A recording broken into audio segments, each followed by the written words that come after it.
Hey everyone, कैसे आप सभी। आई होप आप सभी अच्छे होंगे, अच्छे से प्रिपरेशन कर रहे होंगे। सो गाइज़, वेलकम और welcome back to the channel. इस वीडियो में हम बात करने वाले हैं IDBI JAM की जो वैकेंसी आई हुई है 600 पोस्ट के लिए कि क्या उसको अप्लाई करना चाहिए या नहीं करना चाहिए। ठीक है, सबसे पहले मैं आपको ये बता दूं कि लास्ट डेट अप्लाई करने का कौन सा है, 30 सितंबर है।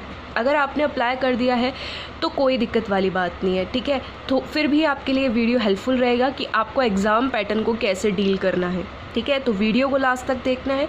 और अगर आपने अप्लाई नहीं किया है उस केस में भी हम लोग बात करेंगे 1 बाय 1 पॉइंटर्स के बारे में, और जिससे लास्ट में आपको एकदम क्लियर कट डिसीजन आप अपना खुद का ले सकोगे कि क्या आपको अप्लाई करना चाहिए या फिर नहीं। ठीक है, सो वीडियो को लास्ट तक देखते हैं। सबसे पहले हम समझते हैं कि ये JAM है क्या चीज़। ठीक है, तो JAM का मतलब है जूनियर असिस्टेंट मैनेजर। देखो, ये पोस्ट इस बार ही बनाई है IDBI ने।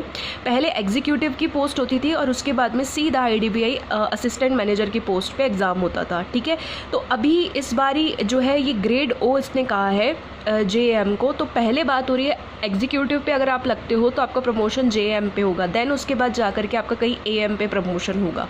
ओके, और अगर आप JAM पे लगते हो तो इसका मतलब ये है कि उसके बाद आपका कहीं जाकर के ग्रेड A के लिए आप एप्लीकेबल रहोगे। उसके बाद में सेकेंड पॉइंट की बात आती है, क्या मैम ये परमानेंट जॉब है। बहुत सारे कैंडिडेट्स का ये क्वेश्चन आता है मेरे पास में। तो बिल्कुल ये परमानेंट जॉब है ना।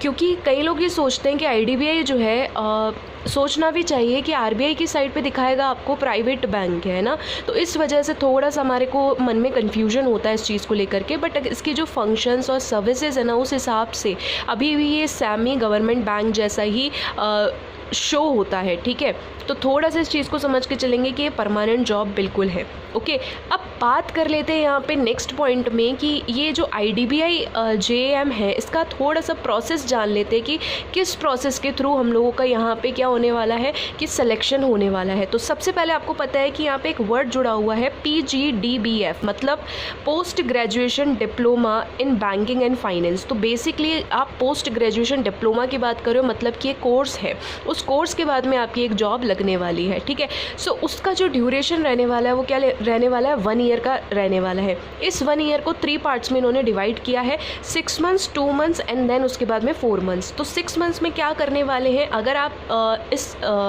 जॉब के लिए जाते हो, ठीक है, तो ट्रेनिंग प्रोग्राम होने वाला है 6 मंथ्स के लिए। मतलब क्लासरूम में आपको थ्योरी पढ़ाई जाएगी, एक तरीके से थ्योरी के थ्रू समझाया जाएगा आपको कि क्या है ये। ठीक है, एक तरीके का ये बैंकिंग के अंदर डिप्लोमा है। ओके, अब बात करें यहाँ 6 मंथ्स के लिए है, तो आपको ऐसा नहीं फील होना चाहिए कि यार थ्योरी है, बोर हो रहे हैं। ठीक है, मतलब आपको एकदम एक कहते हैं ना ट्रेनिंग प्रोग्राम में थोड़ा सा आपको मोटिवेट रखने के लिए आपको स्टाइपेंड देंगे 5000 पर मंथ, मतलब कि आपको 30,000 रुपये 6 मंथ के अंदर आपको मिलेगा। ठीक है, फिर बात करते हैं यहाँ पे सेकेंड टाइम पे आपके सेकेंड स्टेज पे आपका क्या होगा, इंटर्नशिप होगा 2 महीने का। ठीक है, और वहाँ पे स्टाइपेंड कितना देंगे, 15,000 पर मंथ का। अब आप एक चीज़ ध्यान रखना कि जब 6 महीने हो जाएंगे, 2 महीने यानी 8 महीने पूरे हो जाएंगे ना, उसके बाद में आपका OJT होगा। OJT क्या है, ऑन जॉब ट्रेनिंग होगा 4 मंथ्स का। मतलब वहाँ पे आपको ऑब्जर्व किया जाएगा कि जो आपको सिखाया गया है ना ड्यूरिंग 8 महीनों में आपको कितनी चीज़ें समझ में आई है। ठीक है, क्या आप इस जॉब के लिए एलिजिबल हो या नहीं हो। ठीक है, तो आपको बैंक के अंदर प्रैक्टिकल एक तरीके से वर्क जो है वो करना सिखाया जाएगा, वहाँ पे आपको ऑब्जर्व भी किया जाएगा, थोड़ा ट्रेनिंग भी दिया जाएगा। So that is OJT। जैसे ही आपने 4 मंथ्स कंप्लीट कर लिए सक्सेसफुली, ये चीज़ ध्यान रखना, अगर आपने सक्सेसफुली इस चीज़ को कंप्लीट कर लिया तब वैसे ही आपका क्या हो जाएगा कि आप JAM की पोस्ट पे क्या हो जाओगे, एलिजिबल हो जाओगे। मतलब आपकी ज्वाइनिंग यानी आप कंफर्म हो जाओगे जूनियर असिस्टेंट मैनेजर के लिए, जब आपके पूरा का पूरा 1 साल का ड्यूरेशन कंप्लीट हो जाएगा तब।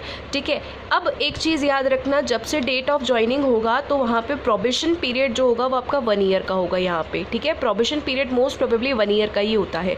एक चीज़ और याद रखना कि डिप्लोमा के लिए 2 तरीके के कॉलेजेस वैकेंसी के जिससे टाइप है IDBI का, तो मणिपाल बेंगलुरु के अंदर है और निट्टे कॉलेज है जो कि ग्रेटर नोएडा में है। वो डिपेंड करेगा कि आपकी सिचुएशन पे कि कहाँ पर आपको वो चीज़ दी जाती है। ठीक है, करने के लिए। अब नेक्स्ट पॉइंट पे हम लोग बात करने वाले हैं कि फ़ीस और सर्विस वेरी वेरी इंपॉर्टेंट, जिसमें सबसे ज़्यादा कन्फ्यूजन है कैंडिडेट्स को। तो सबसे पहले आपको मैं बात बता दूं कि 3 लाख तो क्या होने वाली है इसकी फ़ीस होने वाली है, ठीक है। और जीएसटी भी इंक्लूड है, मतलब आप ये मान लो कि 3.5 से 4 लाख के बीच में इसकी जा कर के जो फ़ीस है वो बैठेगी, जो कि आपको पहले डिपॉजिट करवानी है। मतलब उसका भी एक फिक्स स्केड्यूल है कि आपको इंस्टॉलमेंट्स में लगेगी। अब आप चाहो तो कैश में दो, यानी कि जो होता है कि आप डायरेक्टली एक बार अमाउंट दे दो। अगर आप कैपेबल नहीं हो या फैमिली सिचुएशन उतना वाओ नहीं है, तो उस केस में एजुकेशन लोन की भी फैसिलिटी है जो कि IDBI आपको प्रोवाइड करवाएगी, ठीक है। उसके बाद में क्या है, इसमें एक सबसे अच्छी चीज़ जो मुझे लगी वो दैट इज़ रिफ़ंड होगा, रीएम्बर्स्ड होगा। लेकिन वो कब होगा, जब आपने 3 साल की सर्विस दे दी है बैंक को, सक्सेसफुल सर्विस दे दी है, तो आपने जितनी भी फ़ीस डिपॉजिट करवाई थी ना, वो आपको 5 एनुअल इंस्टॉलमेंट्स में मिलेंगी, एक साथ नहीं मिलेगी। 5 एनुअल इंस्टॉलमेंट्स में बैंक जो है वो आपको रीबैक कर देगी, ठीक है, रीपे कर देगी जिसको हम बोलते हैं। ये चीज़ इंपॉर्टेंट है। अब ये जैसे आपने ये फ़ीस होता रहेगा, इसके अंदर बहुत सारी फैसिलिटीज़ आपको मिलेंगी जो कि इंक्लूडेड है। आप नोटिफिकेशन में देखोगे तो आपको हर चीज़ मिल जाएगी, ठीक है, डिटेल में। अब बात करते हैं यहाँ पे सर्विस बॉन्ड की। तो सर्विस बॉन्ड मैं आपको बताऊँ तो मिनिमम 3 इयर्स का है, जो कि साइन करवाया जाता है। अब आजकल तो हर एक बैंक के अंदर ये चीज़ होती है, कंपनी में भी इवन होती है। तो 2 लाख रुपये और GST है, यानी कि मान लो आप 2.5 लाख रुपये से 3 लाख रुपये के बीच में जाके बैठेगा, या मे बी इससे भी ज़्यादा हो सकता है। तो सर्विस बॉन्ड है, अगर आपने अपना जो भी प्रोबेशन है या फिर जो सर्विस टाइमिंग है उसको अगर ब्रेक किया, आपको पता है, तब आपको ये चीज़ पे करनी पड़ेगी। प्लस अगर आपने एजुकेशनल लोन के जो भी ड्यूज़ है ना, अगर वो भी पे नहीं किए, तो मान लो आपके कहीं ना कहीं 3-4 लाख के आसपास बैठेगा। तो सब कुछ भरपाई करवाएगी आपसे बैंक, अगर आप इसको बॉन्ड को ब्रीच करते हो with in the time period, ठीक है। ये इंपॉर्टेंट है। तो फीस एंड सर्विस बॉन्ड। अब यहाँ पे एक इम्पॉर्टेंट चीज़ ये है कि लास्ट में डिसएडवांटेज और एडवांटेज बताऊंगी, और उसी वजह से आप क्या कर पाओगे, कंक्लूड कर पाओगे कि आपको अप्लाई करना है या नहीं करना है, ठीक है। सो अब बात करते हैं यहाँ पे प्रमोशन। भाई प्रमोशन कब होगा? अब देखिए, आपका 4 साल के बाद में प्रमोशन होगा। क्यों? देखो, 1 साल का तो आपका डिप्लोमा हो गया, 1 साल का आपका प्रोबेशन रहेगा, मिनिमम 3 ईयर्स का क्या है कि ये सर्विस बॉन्ड है। इसका मतलब 3 साल आपको देने पड़ेंगे, जिसमें प्रोबेशन होगा 1 साल का, और 2 साल की आपकी सर्विसेज रहेगी। जब आप ये कंप्लीट कर लोगे, इसका मतलब आपके बाद में, उसके बाद में क्या होने वाला है, आपका प्रमोशन ग्रेड A के लिए, जो मैंने 3rd पोस्ट आपको बताई, that is IDBI AM, okay. अब यहाँ पे क्वेश्चन बहुत ज़्यादा इंपॉर्टेंट आता है कि क्या मैम इसकी होम पोस्टिंग हो सकती है, क्योंकि परमानेंट जॉब है तो उस केस में होता है। देखो, पहले तो हुआ करती थी IDBI के होम पोस्टिंग में, लेकिन अब कोई भी चीज़ सर्टेन नहीं है, ये अनसर्टेन कैटेगरी में है। लेकिन हाँ, ये है कि एक चीज़ ये है कि जो फीमेल्स है उनके लिए काफ़ी ज़्यादा फैसिलिटीज़ दी जाती है, वो बैंक के अंदर भी दी जाने लगी है। अगर हम बात करें not only in diploma program, but हाँ, बैंक के अंदर भी फैसिलिटीज़ होती है कि गर्ल्स को थोड़ी सी ज़्यादा वेटेज मिलती है, ओके। अब इसकी सैलरी की क्वेश्चन आती है कि मैम सैलरी कितना बैठेगा। अगर आप नोटिफिकेशन में देखोगे तो वो आपको पैकेज बता रखा है अकॉर्डिंग टू सिटी, ठीक है। तो ये सिटी टू सिटी या जोन जो भी है उस हिसाब से वेरी करेगा, बट ऑन एन एवरेज ये मान के चलो कि 50 से ज़्यादा रहेगा। लेकिन हाँ, असिस्टेंट मैनेजर से कम रहेगा, क्योंकि ऑब्वियस सी बात है कि पोस्ट का जो है वो डिफरेंस है। तो एक नई पोस्ट इन्होंने बनाई है ना, इसीलिए। अब बात करते हैं यहाँ पे एग्ज़ाम पैटर्न की, that is very very important, ठीक है। अच्छे से समझना इस पॉइंट को। इसमें 2 स्टेज होंगे, एक तो रिटन एग्ज़ाम होगा जो कि ऑनलाइन होगा, ऑब्जेक्टिव बेस पे होगा, और इसमें डिस्क्रिप्टिव नहीं है, ध्यान रखना, डिस्क्रिप्टिव नहीं है। फिर बात हो गया, इसमें पर्सनल इंटरव्यू होगा। अब इन दोनों के जो भी एक सर्टेन मार्क्स आएंगे, उन्होंने बता रखे हैं, उसके हिसाब से जो है वो फाइनल मेरिट निकलेगी और आपका फाइनल सिलेक्शन होगा, ठीक है। और हाँ, इसके अंदर वेट लिस्ट भी आती है। ये तो देखो, एग्ज़ाम पैटर्न थोड़ा सा समझते हैं। सिंपल सा क्या है, रिटन एग्ज़ाम में LR और DI का सेक्शन एक साथ आएगा, रीजनिंग और डेटा इंटरप्रिटेशन। फिर इंग्लिश आएगा, क्वांटिटेटिव एप्टीट्यूड आएगा, जनरल अवेयरनेस, इकोनॉमिक और बैंकिंग अवेयरनेस, ठीक है। मतलब टोटल जो नंबर ऑफ क्वेश्चंस होंगे वो 200 होंगे, मैक्सिमम मार्क्स 200 है। सबसे इंपॉर्टेंट चीज़ जिसको हम अवॉइड कर देते हैं, यहाँ कंपोजिट टाइम है 2 आवर्स का, जिसको आपको डिसाइड करना है कि आपको कौन से सेक्शन को कितना टाइमिंग देना है, ठीक है। सबसे ज़्यादा वेटेज होता है रीजनिंग से और जनरल अवेयरनेस से निकालने का। इसका वेटेज मैं इतना क्यों बोल रही हूँ आपको, क्योंकि मोस्टली कैंडिडेट्स की क्या होती है, इंग्लिश थोड़ी वीक साइड पे रहती है, तो आप अच्छा खासा निकाल सकते हो। बाकी क्वांट तो आपको पता ही है, लेकिन इसका जो पेपर आने वाला है ना, वो काफ़ी डुएबल आएगा, क्योंकि वो PO और क्लर्क लेवल मिक्स लेवल आएगा। इसका आइडिया मैं ऐसे दे सकती हूँ क्योंकि मैंने AM का पेपर दिया हुआ है, ठीक है, इसीलिए मैं आपको बता रही हूँ कि उससे हल्का ही आएगा पेपर। तो PO और क्लर्क का मिक्स आएगा। जनरल अवेयरनेस के अंदर भी थोड़ा सा बैंकिंग अवेयरनेस पे ज़्यादा फोकस रखना, बहुत अच्छा स्कोर कर लोगे आप यहाँ से। और बाकी चीज़ें भी डुएबल आती हैं, ओके अब बात करते हैं यहाँ पे कि नेगेटिव मार्किंग होती है या नहीं होगी। तो बिल्कुल होगी नेगेटिव मार्किंग 0.25 मार्क्स की, ठीक है। और उसके अलावा अगर हम यहाँ पे बात करें, सेक्शनल कट ऑफ भी है और ओवरऑल कट ऑफ भी है, मतलब सेक्शनल वाइज भी आपको क्लियर करना है मिनिमम और ओवरऑल भी। अब आप मुझे एक बताएंगे कि ma'am previous year cut off बता दो, कैसे बता दो, क्योंकि आप AM के कट ऑफ से इसको डिसाइड नहीं कर पाओगे ना, सिंपल सी चीज़ है। हाँ थोड़ा सा आइडिया आपको लग जाएगा, लेकिन क्योंकि इस बार ये न्यू पोस्ट निकाली गई है तो इसका प्रीवियस ईयर का तो कोई कट ऑफ आपको नहीं मिलने वाला है, ठीक है। ये थोड़ा सा आप ध्यान रखें और थोड़ा ईजियर साइड पे रहेगा। कट ऑफ थोड़ी अच्छी खासी जाती है इनकी, है ना, 100+ के आसपास कट ऑफ वगैरह जाती है। बट आप एक काम करें कि बस अपना बेस्ट देने पे फोकस रखें, और ये 2 आवर्स जो टाइम दिया गया है ना, इसको मैनेज बहुत अच्छे से करना है, ये ध्यान रखें। तो ज़्यादा से ज़्यादा मॉक से अगर आप प्रैक्टिस करते हो तो आपको हेल्प रहेगी यहाँ पे। ओके इंटरव्यू के बारे में बात कर लेते हैं। सबसे खास क्वेश्चन पूछा जाता है कि मैम क्या इंटरव्यू में हम हिंदी में बोले या इंग्लिश में बोले या कौन सी लैंग्वेज में बोले। तो देखो यहाँ नोटिफिकेशन में साफ मेंशन है कि आप हिंदी या इंग्लिश को किसी भी लैंग्वेज में अपना इंटरव्यू दे सकते हो।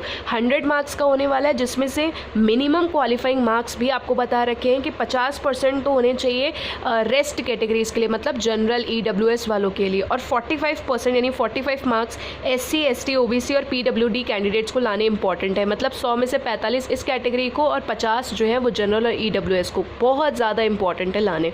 अच्छा अब फाइनल कट ऑफ जो बनेगी वो कैसे बनेगी ये भी मेंशन है कि 3/4 तो होगा ऑनलाइन टेस्ट का। ओके मतलब 75% यहाँ से और 1/4 यानी 25% लेंगे इंटरव्यू से, मतलब 100 के अंदर से आपकी क्या बनने वाली है, फाइनल मेरिट बनने वाली है, ठीक है। ये इंपॉर्टेंट है। अब यहाँ पे बात करेंगे कि इतनी चीज़ें तो आपको अच्छे से आई होप क्लियर होंगी। अब यहाँ बात आती है कि क्या मुझे अप्लाई करना चाहिए या नहीं करना चाहिए। तो कुछ एडवांटेजेस और डिसएडवांटेजेस के बारे में बात कर लेते हैं। पहले बात करते हैं यहाँ पे एडवांटेज। देखो सबसे अच्छा पॉइंट मुझे लगा था कि यहाँ पे फीस जो है वो रिटर्न करके दे रहे हैं, क्योंकि आपने देखा होगा कि एक्सिस बैंक का भी ये अगर आपको नॉलेज में है तो एक्सिस बैंक का भी ये प्रोग्राम चलता है जो कि यंग एम्प्लॉयर्स के लिए चलाया जाता है, ठीक है। यंग इनके नाम में जुड़ता है, इसका मतलब ये है कि एज ग्रुप 20 से 25 के आसपास होती है, मोस्टली ज़्यादा खींच के भी 27 के आसपास, ठीक है। तो ये क्या कर रहे हैं, IDBI वाले आपको रिटर्न कर रहे हैं, बट उस केसेस में होता है, एक्सिस के केसेस में या येस बैंक के केसेस में आई थिंक वहाँ पर रिटर्न नहीं होता है। एक्सिस का मुझे ध्यान है कि वहाँ रिटर्न नहीं होता है, तो थोड़ा सा ये चीज़ का बेनिफिट है, बट वही है कि आपको 3-4 साल के बाद में वो चीज़ मिलेगी। दूसरी चीज़ मुझे लगी कि यार ये परमानेंट जॉब है, तो अच्छी खासी एक जॉब के लिए अगर आप चाहते हो तो ये बहुत अच्छी जॉब आपके लिए हो सकती है। कर रहे हैं डिसएडवांटेजेस के बारे में, बट डिसएडवांटेजेस ज़्यादा है इसकी, है ना। एज, एक तो एज दे रखी है 20 से 25, क्योंकि क्या होता है ना, मोस्टली कैंडिडेट्स जो अपना स्टार्ट करते हैं ना वो करियर 22, 23, 25, ठीक है, क्योंकि इतना तो ग्रेजुएशन में चला जाता है 20 तक, तो अगर अपन देखें ऑन एन एवरेज 20-21 तक तो अपना ग्रेजुएशन में चला जाता है, उसके बाद में अपन स्टार्ट करते हैं, तो इतना बिगनर होते हैं तो इतने कोई चांसेस नहीं होते कि अपन इसको क्वालिफाई करेंगे, ठीक है। बट फिर भी होता है, कुछ बहुत कम मतलब कैंडिडेट्स जो है इसके लिए अप्लाई करते हैं। प्रमोशन के लिए आपको वेट करना पड़ेगा। कहाँ एग्जीक्यूटिव से आप ग्रेड A बन रहे थे, लेकिन अभी बीच में आपको पहले जैम बनना पड़ेगा, ठीक है, मतलब जूनियर असिस्टेंट मैनेजर, तो आपके 4 साल लग जाएंगे, है ना। 4 साल में तो पता नहीं आप क्या क्या कर लो और कितने लेवल तक पहुँच जाओ, ठीक है। तो ये थोड़ा सा है, बाकी ऐसा नहीं है कि पोस्ट अच्छी नहीं है, पोस्ट अच्छी ही है, मतलब उस केस में आप PO और मैनेजर के बीच में रहने वाले हो, ये इंपॉर्टेंट है। उसके अलावा होम पोस्टिंग कुछ भी अनसर्टेन है, कुछ भी पता नहीं है कि क्या देंगे या नहीं देंगे। और सबसे इंपॉर्टेंट बात, जब आप डिसाइड कर रहे हो कि आपको ये फॉर्म फिल करना है, आप सारी एलिजिबिलिटी में आ रहे हो, सब कुछ आपको समझ में आ गया है, तो देखो डेट क्लैश होगी, एग्ज़ाम्स की डेट अभी कोई चेंज नहीं होने वाली है। तो RBI असिस्टेंट प्री का एग्ज़ाम 2 डेट्स में है, ठीक है, जिसमें से एक डेट आपकी 21 अक्टूबर है, और आपको पता है IDBI JM का एग्ज़ाम जो है 20 अक्टूबर को पड़ेगा। तो मतलब अगर आपने RBI के लिए सोच के रखा है तो इसके लिए थोड़ा सोच सकते हो कि फिल करना है या नहीं करना है। क्यों? क्योंकि आपको पता है कि अगर एक स्टेट से दूसरे स्टेट में आपकी ट्रैवलिंग रहेगी तो बहुत मुश्किल होने वाली है ना, दोनों में से कुछ ना कुछ तो छोड़ना पड़ेगा आपको, तो इसलिए सोच समझ के अप्लाई कर। तो अगर मैं यहाँ पे देखूँ तो यहाँ पे डिसएडवांटेजेस मुझे ज़्यादा दिख रहे हैं ना, तो किसको फिर अप्लाई करना चाहिए। देखो अगर आपको ऐसा लग रहा है कि मेरे को फाइनेंशियली बहुत नीड है और आप क्राइटेरिया में आ रहे हो, सबसे पहली चीज़ तो एज से ही बात ख़त्म हो जाती है ना। अगर आप इस क्राइटेरिया में आ रहे हो, आपको लग रहा है कि मेरे को फाइनेंशियली स्टेबिलिटी के लिए चाहिए जॉब, और साथ में ना एक ये हो जाएगा कि लाइक काफ़ी टाइम हो गया पढ़ते हुए। होते हैं कई कैंडिडेट जो कॉलेज टाइम से भी अपनी प्रिपरेशन को स्टार्ट कर देते हैं ना, तो आपको भी लग रहा होगा कि यार बहुत टाइम हो गया और अब मेरे को चाहिए ना कुछ भी करके जॉब। तो उस केसेस में फिर आप अप्लाई कर सकते हो, और वो रेशो मैं जानती हूँ कि बहुत कम है। लेकिन अगर आपके पास टाइम है ना, और तो मेरे को लगता है कि आप इसको अवॉइड कर सकते हो, क्योंकि फ़ीस भी देखो ना, इसकी एप्लीकेशन फ़ीस भी जनरल वालों के लिए 1000 है, बाकियों के लिए 200 है। बट ठीक है, फ़ीस भी आपकी जॉब लगने के बाद में चलो सारे एक्सपेंसेस आप निकाल लोगे, वो एक बात अलग है। लेकिन सारी चीज़ें और फिर अपना इतना ज़्यादा 3 लाख रुपीज़ एंड फिर उसके बाद प्रमोशन वगैरह को, तो उस हिसाब से अगर आप देखते हो तो मुझे लगता है कि आप इसको अवॉइड कर सकते हो। अगर आपके पास टाइम है तो आप किसी और जॉब के लिए थोड़ा सा प्रिपेयर कर सकते हो, ये चीज़ है। और अगर आप प्रिपेयर करना चाहते हो तो अपने माइंड से इस चीज़ को निकाल देना कि वर्किंग एनवायरनमेंट बहुत नेगेटिव होता है, क्योंकि IDBI के बारे में ये चीज़ बहुत ज़्यादा आपको सुनने को मिलेगी कि नेगेटिव वर्किंग एनवायरनमेंट होता है। रिसेंटली हमारे मेंबर्स जुड़े हुए हैं जो कि एग्जीक्यूटिव की पोस्ट पे लगे हैं, ठीक है, उनको कहीं भी ऐसा नहीं लग रहा। बट हाँ, कोई जगह ऐसी है, कोई ब्रांच ऐसा है, तो आप HR मैनेजमेंट से बात करते हो तो आपको सोल्यूशन मिल जाता है, ठीक है, ऐसी कोई बात नहीं है। और वो देखो कहीं पर भी ये प्रॉब्लम क्रिएट हो सकती है, तो इतना स्टैंड लेना तो आपको आना चाहिए। बाकी ऐसा कुछ भी नहीं होता है कि आपको जो आपका दायरा उससे बाहर कुछ ऐसा आपको कुछ वहाँ पर बोल देंगे करने के लिए। काम करवाने के लिए आपको रखा जा रहा है तो आपसे काम तो करवा ही जाएगा, ये आपको बहुत काम होते हैं वहाँ पे करने के लिए। तो ये चीज़ आपको थोड़ा सा माइंड में लेके चलना है। सो आई होप कि मैंने वीडियो से आपके सारे डाउट्स क्लियर कर दिए होंगे। अब आपके ऊपर डिपेंड करता है, बिना किसी कन्फ्यूजन के डिसाइड करो whether you have to go with it और नॉट, ठीक है। सो अगर वीडियो इन्फॉर्मेटिव लगा है तो hit the like button, subscribe कर लेना चैनल को, और प्लीज़ ज़्यादा से ज़्यादा शेयर कर देना, ठीक है। और ऐसे इन्फॉर्मेटिव वीडियोज़ के लिए do not forget to follow. Okay, so till then take care, bye bye, all the very best.